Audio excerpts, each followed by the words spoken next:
Hey out there, it's Wakeangel2K1, and since I'm on a clearance kick, I figured I may as well show off this toy I bought last year. It is the Beast Hunter's Starscream, from the last season of Transformers Prime. Now, I have somehow managed to misplace his awesome giant claw weapon looking thing. Let me first post up a quick picture of what that thing looks like.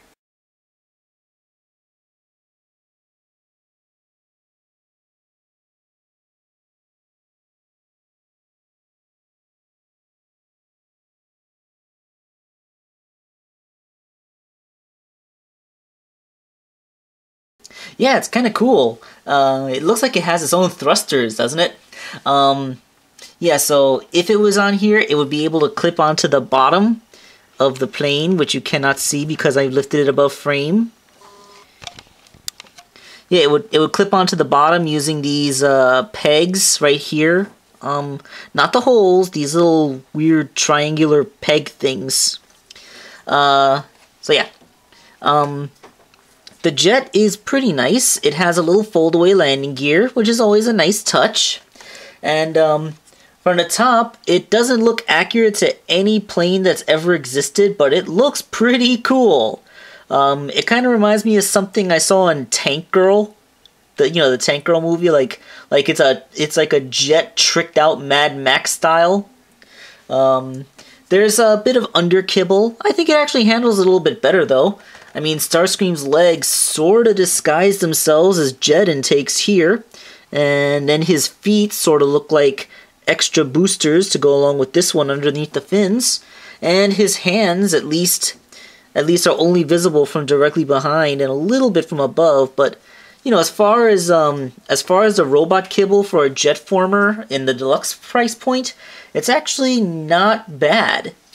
I mean, of course, jets always have a bit of a hard time transforming into robots because, or rather, robots have a hard time turning into jets because, a jet is a very flat thing, and it can be hard to hide a robot underneath one of those.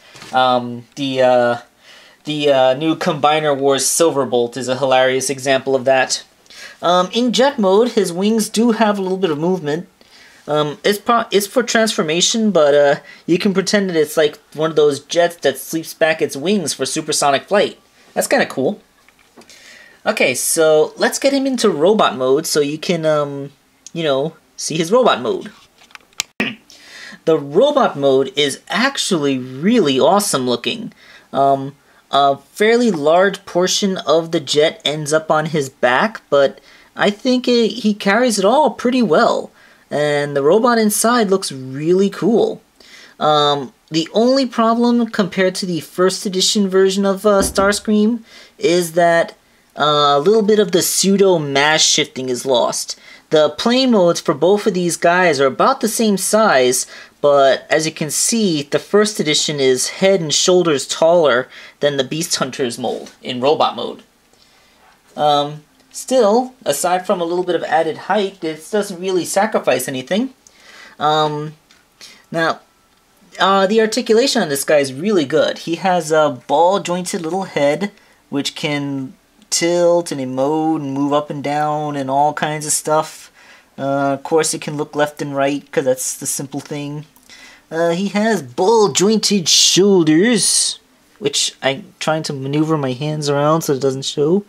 Yep, very good ball joints at the shoulders, and a ball-jointed elbow, which gives him a de facto bicep swivel. He has wrist swivels as well, and his hands are sculpted to be compatible with 5mm pegs, and underneath his shoulder missiles he has 5mm pegs in his forearms as well, so if you have 5mm weapons you can easily just mount them up. So yeah, have Starscream trade weapons with whoever. There's no waist joint. The way that the plane kind of accordions up there prevents that from happening, but he has really nicely ranged ball-jointed hips. He has a swivel right above his knee, and the knee bends really deep. This isn't a bend for transformation, it's just a bend that they engineered in there, so that's really cool. And he has some movement in his feet. Some of it's for transformation, some of it is actually just there. And this is actually going to be the weak point of a lot of the figures because it's a pin connection. And in a lot of the figures, the pin connection there is kind of weak, causing the ankles to be floppy, and it makes it hard to make the figure stand. But this is a really nice robot mode. It looks really cool. Yeah, it is a cool looking robot. It's a cool looking jet that turns into a cool looking robot. Do I have any problems with this toy? Actually, yes I do. As awesome as it looks, this looks absolutely nothing like Starscream. There isn't a single thing about this that makes me think Starscream, even if I'm going to allow for the Transformers Prime Starscream. Frankly, the colors are completely wrong, since they made this new line of toys, but Starscream in the TV show never actually changed his appearance, so it doesn't even ring true. And it just doesn't... When I look at this toy, I don't see a Starscream in there. There's just nothing really about this that's very Screamer-ish.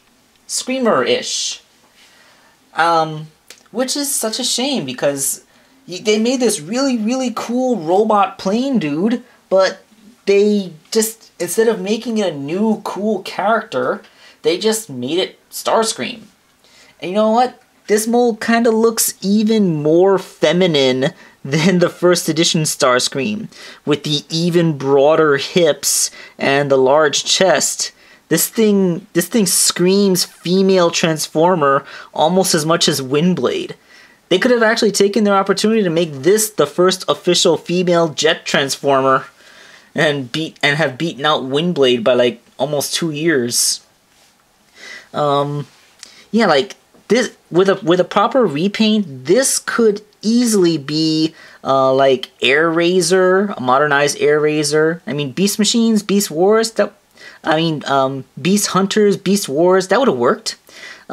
This could also easily have been Slipstream. I mean, this repainted into Slipstream's colors would look better as Slipstream than the first edition toy, because although it's a pretty feminine look that Starscream had, the fact is that the shoulders actually are pretty broad. So when you actually try to imagine it as a female character, you start to notice, it just doesn't work quite as well. But yeah, this would have worked a lot better for the Slipstream repaint. Why didn't the Transformers Collectors Club use this mold? So yeah, now I'm just ranting. The toy is great. If you can find one on a clearance rack somewhere, I would recommend picking it up. It's a really cool jet Transformer. I just don't think that it is a very good Starscream. It's a good toy, but it is not a proper representation of what Starscream is like. Alright, so this is Wakeangel2K1, and I'm signing off.